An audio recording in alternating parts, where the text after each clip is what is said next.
Olá pessoal, tudo jóia? Muitas vezes a administração pública precisa editar atos administrativos normativos, objetivando regulamentar algumas obrigações que constam em lei. E é isso que a gente vai estudar agora, o poder regulamentar e o poder normativo.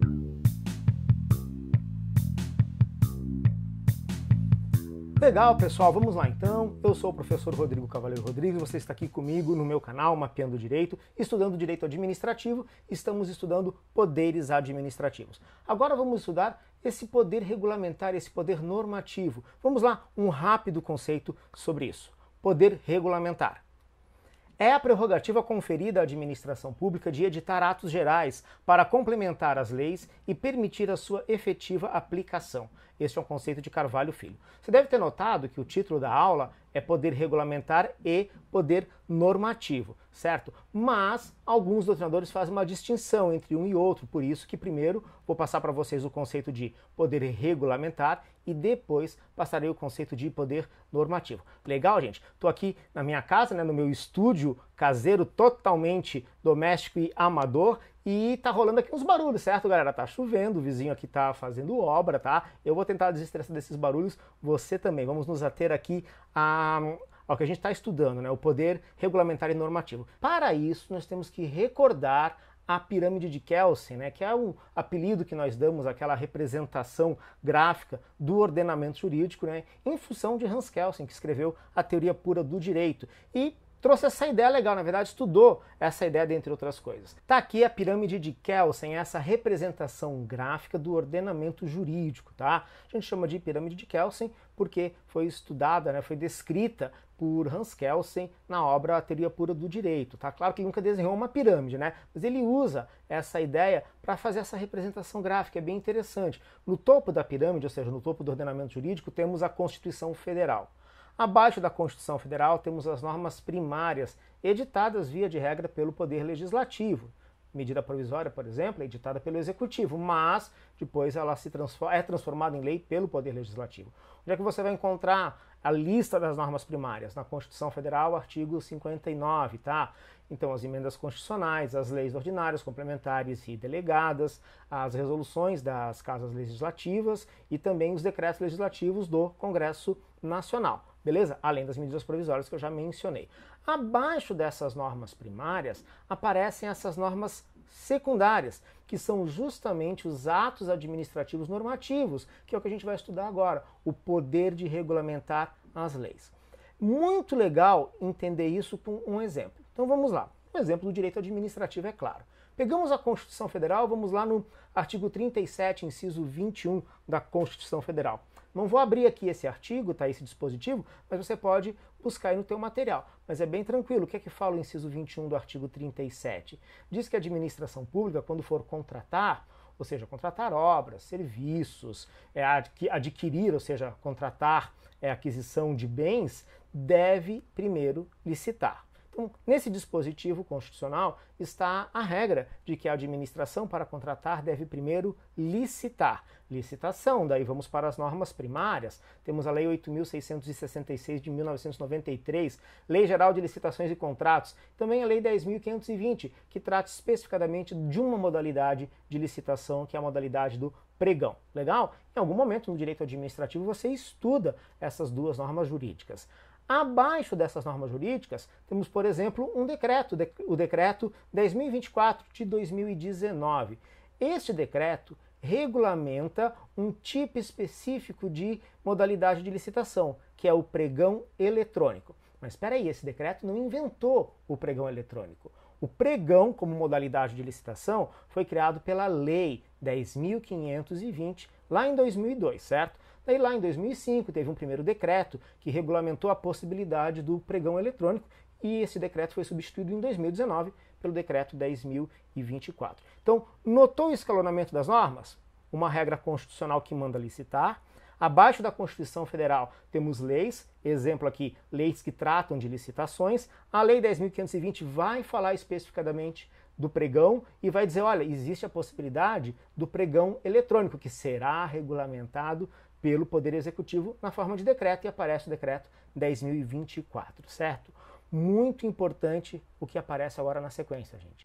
A administração pública não pode inovar o ordenamento jurídico. Significa que a administração pública não pode criar novas obrigações, porque apenas a lei pode obrigar alguém a fazer ou deixar de fazer algo, como está na Constituição Federal, artigo 5º, inciso 2, não é? Ninguém será obrigado a fazer ou deixar de fazer algo, senão em virtude de lei. Então, um decreto do Poder Executivo não pode inovar, ou seja, não pode criar novas obrigações.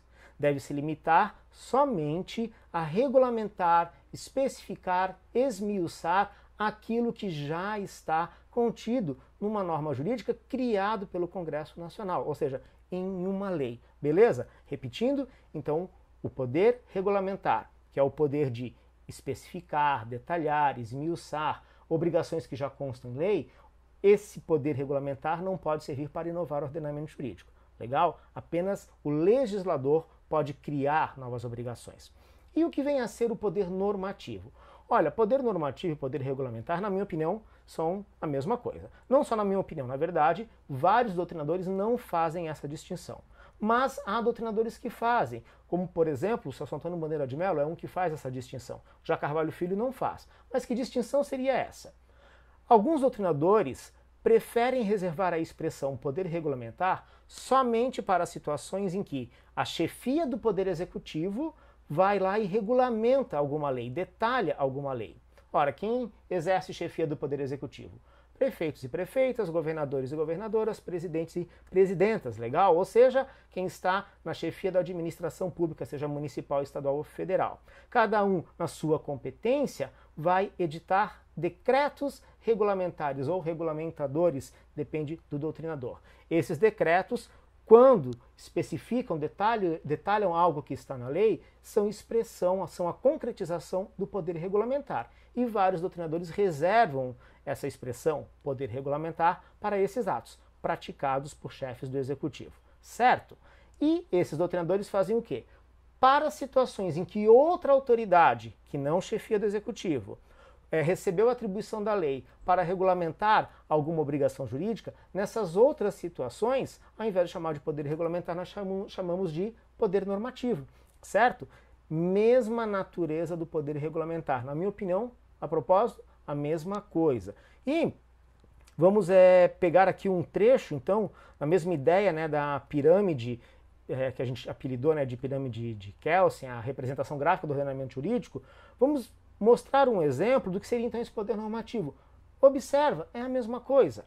Artigo 21, inciso 11 da Constituição Federal. Ali você vai encontrar que as telecomunicações, não só a regulamentação, ou seja, a parte da competência legislativa, como também a competência material, administrativa, está com a União. Então, no artigo 21, inciso 11, diz que compete à União tratar sobre telecomunicações de uma forma geral, certo? Então é um serviço público essencial de competência da União. No entanto, a Constituição Federal autoriza que a União transfira isso aos particulares através das concessões. Para tanto, vem a Lei 9.472 de 1997, que criou a Anatel, Agência Nacional de Telecomunicações, que é uma autarquia federal, né, uma autarquia federal em regime especial, que faz todo o gerenciamento das telecomunicações no país, certo? E essa Anatel, ou Agência Nacional de Telecomunicações, que irá editar vários atos normativos, que daí nós não vamos chamar de decreto, não, porque decreto vamos reservar apenas para o presidente da República. Olha um exemplo aqui, o ato número 4.456 de 2018, eu não sei se você vai conseguir ler, porque está bem pequenininho mesmo. O que é que fez esse ato em 2018? Aprova o limite de potência da subfaixa 39,50-40 GHz para uso por estações de serviço de comunicação multimídia. Eu não tenho a mínima ideia o que é isso, mas eu tenho certeza que é importante e provavelmente a nossa comunicação aqui depende muito dessas regras que são dadas pela Anatel. A Anatel não está inovando o ordenamento jurídico, está apenas trazendo um detalhe técnico com autorização por essa norma jurídica que criou a Anatel. E tudo isso dentro de um parâmetro constitucional. Notou o escalonamento de normas? Constituição, norma primária, norma secundária? Poder regulamentar e normativo? Mesma coisa, mas há quem faça essa distinção, beleza? Então, fechamos aqui com essa frase do Carvalho Filho. A maioria não faz essa distinção, segundo Carvalho Filho, afirmando que atos normativos editados por outras autoridades administrativas podem se caracterizar como poder regulamentar. Mas, por segurança, adote essa distinção quando for, por exemplo, responder alguma prova de concurso, quando for responder alguma prova da OAB ou da faculdade em que você estuda. Legal, gente? Esse é o poder regulamentar, poder de detalhar, esmiuçar, especificar normas, obrigações que já estão contidas em lei. Beleza? Vai aí o e-mail do Mapeando Direito para você poder enviar críticas, sugestões, entrar em contato. Também está aqui nossas redes sociais, Instagram, Twitter. Eu estou prometendo para os meus alunos que eu vou começar a usar efetivamente rede social, que eu sou um desastre em rede social, tá? Mas te convido para comentar esse vídeo e também entrar em contato para críticas e sugestões. Beleza, gente? Muito obrigado, um grande abraço, até o nosso próximo encontro. Valeu, tchau, tchau.